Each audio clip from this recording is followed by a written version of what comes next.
Trent, good to see you. How you doing? I'm fine. How are you? Yeah, not bad, not bad. You're obviously you've not been able to come back to the school this year because of the COVID the issues. Yes, and I will come etc. back in April. You're coming in April. In April. Yeah. Yes, Good. in April. So Yeah. your first year, or wasn't really a full year because obviously COVID Yes. put a stop to that. But you managed to be one of this team to help get to the final of the English schools FA National final, which unfortunately you were unable to attend because of obviously COVID restrictions and what have you. But what was it like being part of that squad, that group of players? How did you find it? I think it was very good because like here in my hometown, I already know my teammates and how they play. But it was like a new experience to play with other players and other also types of playing. And they're very good players also. And I think I fit very good in this team, so we could win a lot of games. Just two, but these two games we won. So yes, it was quite good. You didn't come from the start of the year either, and last year, did you? You missed the start of the year, so you didn't arrive in September. Yes. So Came you in February. Yeah, so you got the sharp end of the game. So you got like the semi-final and the quarter-final to play, which was the big games. So you got thrown in at the deep end. Yes. Yeah. Who on that team stood out for you? Who was the standout player on that team for you? Sorry, I can't understand you. It's lagging. So who on the team most impressed you? I think JJ, his passes and technique, and also Edmund, because he was very fast, and also his shots is he's I think one of the best strikers I've ever seen. Mm-hmm. And yes, for sure, Emil, he's also playing in my team here in Hamburg. So we know each other very good. He's a good goalkeeper, and yes, these three players were very important to the team. And yes. So you know Emil very well, and he's one of our. I mean, he is an extremely good goalkeeper for his age. Yep.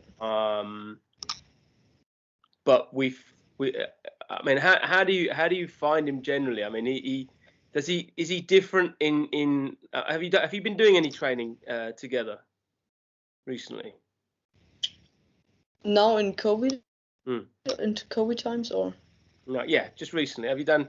I mean, the reason why I'm asking is we sometimes find that Emil in training doesn't take it seriously enough, but in the games he's a totally different person. You can see. I mean, you could see him in the final. He's very switched on and very focused. But in training, sometimes he loses focus.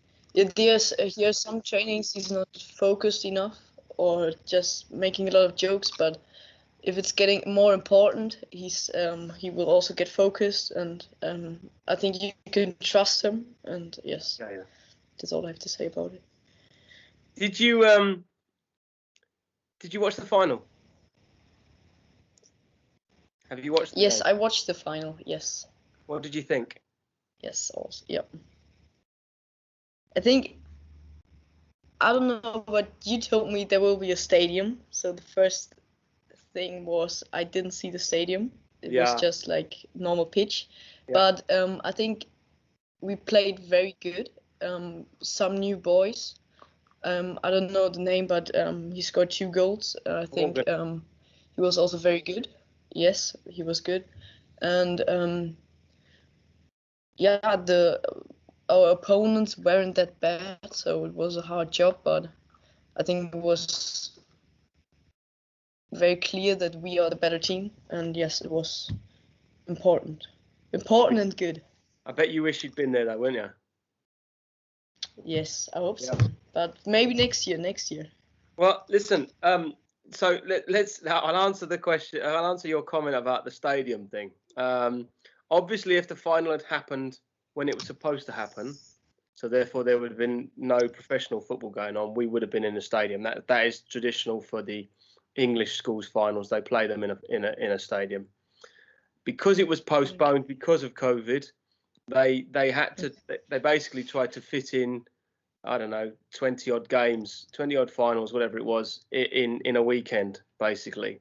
So they needed to find somewhere that had lots of pitches, and that's the reason why it was. But you know, Loughborough, which not Loughborough, where we went, the National Stadium, the National Sports Centre, it used to be before, a lot of the like St George's and whatever were made. That used to be the places where the England teams and that would go and train. So, you know, it's a very good facility. It's just unfortunate this beautiful virus that is floating around the world at the minute has completely messed that up. But hey, what can you do? What can you do? So, just why you came to Buxwood? I mean, how did you come about coming to Buxwood? Yes, it was a hard decision, but I was asking my mom. Okay, no, my mom was asking me. So Ben, do you want to go to England or America? And I said I want to go to England. And then she asked me what's important for me at school. And the first thing was I would like to play football there. So I think there are not so many schools in England who offers a football academy. So then I asked some friends. I don't know, Wilke, Moritz Wilke. He was also a student and goalkeeper at Buxwood, and he told me that the school is very good. And then we decided to go to Buxwood, and yes, it's just important to play football, do sports, and they're also nice people, and yes. So, did you enjoy your brief time at Buxwood? Because as I say, you came in late, and then obviously COVID sent you home again. So, you know, it was a shame, wasn't it? I mean, that quarter final that we played in, obviously where we had Alvaro and Iago, they obviously left at half time, didn't they? And that did, I think that did make a difference in that quarter final game. But you know, as I say, COVID, there's nothing we could do about it. Pandemics happen occasionally. You can't plan for them. You can't do anything about them. But what was it like? What was it like that, you know, in your time at the school? What stood out for you? The time that I scored was I can't remember what's going on in my head. Was like very much I saw the crowd, like there were very many people at our school who screamed, and I just was happy to score. And yes, also Alvaro and Iago, these players scored very important goals, like the corner or the free kick. And so I also have to score. And, it was a very crazy match because of the wind. It was some goals were very lucky. So the first half we scored about 4 goals, yes, and the second week the opponent scored 3 goals. So maybe it was my goal. Maybe my goal was the winning goal, but we don't know. I just was happy, and yeah. You're right. I mean, as I say, I've spoken to JJ obviously since the final, and you know, we spoke about the quarter final, and it was an extremely windy day. I think we can safely say that the goal that came from the corner was wind assisted. I'd love to turn around and say that was pure skill from us, but I think to be honest, the wind definitely helped us there. It was a good goal. Who so in the team in the run up, we tried to prepare you as best as possible, and it was difficult, but we tried to prepare as best as possible. Who in the team helped you the most? Help me? Yeah. Who in the team helped you the most to settle and prepare? So the most question I had answered Emil for sure, because he's also German. But on the pitch, again, JJ helped me the most with his passes, and with his leadership. No, he's the leader of the team, so his calls were very good, and I think we both like us very much, and he understand me and I understand him on the pitch, so it was quite easy to play with him. And here also in Hamburg we get players like him, like with a very good technique, and who understand the type of playing. And yes, it was. I think it was JJ, and yeah. Yeah. Was scoring in the quarterfinal your standout moment of your time? Yeah, for sure. Yeah. Yeah, it was. Yeah. How did you? I mean, what was it like for you when you knew we were going to go to a final, and you knew that was it? We've got a chance to win a trophy. That was a, because we come close with some of the other games in the other competitions we played, but you got to the final, and then to have that opportunity to play taken away from you, that must have been pretty tough.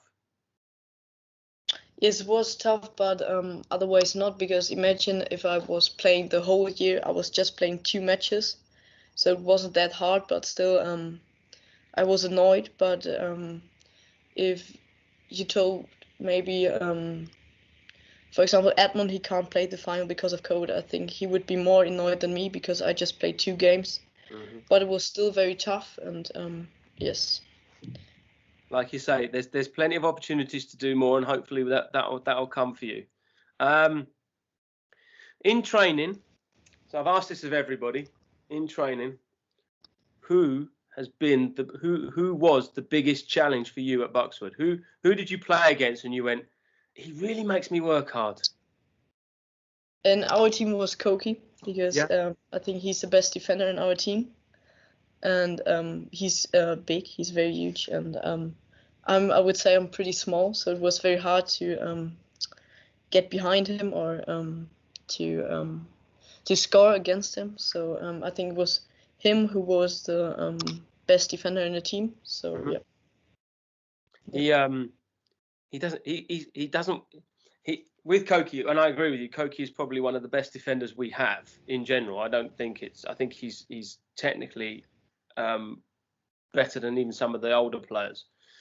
But that's not where his heart is. He wants to play in defensive mid. He wants to play alongside JJ. So I have to keep persuading him to go and play in defence, which, as you can imagine, over a year is quite a long battle. But he is brilliant, and as I say, he's a very important member of the team. So you're currently at home. You're studying, obviously online, and you're obviously hoping you should be back by April, so that'll be great. Get something going. What would you so let's say you finish with Buxwood, what would you like to do next? What is your hopes and dreams? So I will finish school here in Hamburg, and then I wanted to maybe go to South Africa and start a coach career, like assistant coach in South Africa, or maybe get scholarship in America for playing football there, and to go there to the university. These are my dreams, and then we'll have to look. But also with sports, it has to be with sports and football. So that's the most important point for me. And yes, that's. So you want to get into coaching? You want my job? Yes, for sure. I think it's very for like playing with or coach younger boys in another country. I will learn a bit more English or another language like Spanish, for example. And I would think it would be inspired time. And yes. I mean, you're aware that Buxwood, for their sixth formers and that, run the level 1 and start your coaching badges. So you know all that, don't you? I think I've told you that anyway, don't I? So obviously we an ex-student of mine of ours I spoke to last week, Raphael Beckenbauer, who obviously being German, you'd know who the Beckenbauers are. he was one of ours. He was with us for 3 or 4 years. He's currently on scholarship in America. He's doing stuff over there and playing football. He's loving it, which is great. And as you know, we do partner with companies that will help you go to America if that's what you wish to do. So, and it's something that we definitely recommend, because, like you say, you get a chance to play football, and you can do it. You can get a decent education out of it at the same time. So it's a great opportunity. If I was a student at home currently looking at this, thinking what I'm going to do for either next term or next year or whatever, and obviously you're relatively new, so your recommendation would be quite fresh if that was the case. I mean, would you recommend Buxwood to people who wanted to get their footballing? Yes, if you're playing football, I would definitely recommend Buxwood, because also the coaches, like, you're very good, the teammates are good. You will get known some new playing styles, playing types, and yes, there are many offers to play football. Like, I think 4 times a week, many games, not just at the weekend, also during the like on Monday or Tuesday, Wednesday, whatever. So you're playing a lot of football and get coached very well. So yeah, I would definitely recommend it. You're again, obviously, because of COVID, you were unlucky. You didn't get to go on any of the trips. I mean, we didn't do any of the big trips that we normally do. So it's a bit of a shame that you missed out on that. But normally, as I say, we would go away. We would go to Italy. We would go to Spain. We would go wherever. I mean, we're being asked to go to places like Dubai to play. So these are all things that you just unfortunately come at the wrong time, and this horrid virus has completely killed all of that. Yes. But fingers crossed, things are starting to settle down a little bit, and we'll get some bits and pieces going. If I was to say to you, Ben, you are going to be a professional football player, where would you want to be a professional football player? I think I would start at Ajax, because I think it's a very strong team, like, with a lot of young players. And if you go like to a big club like Bayern or Barcelona or Liverpool, I think you will not play that much. You will not you will not play. So in Ajax you will get the chance to play in a bit more. The league is not that strong, and maybe you can score some goals and do some assists. But I think if you start at Bayern, you won't get that much time to play. So it would be Ajax, or maybe clubs like Ajax and second Bundesliga, for example, or second Premier League, second English league, where you can get a bit more time of playing, so you get used to it, and yeah. Oh, good. And then obviously taking over the world and become the next Germany manager and what have you, I'd assume, yeah? Yeah, hopefully. Is there anything else you'd like to add, my friend? I mean, it's been great to chat to you this morning. So. Wait. I mean, we will have a chat off camera anyway. But is there anything you want to add about your time at Buxwood? Thank you for your time, and I will get this up and running as soon as possible, and you'll be able to see it on the YouTube channels and what have you. Okay, my friend? Okay, yes. Thank you.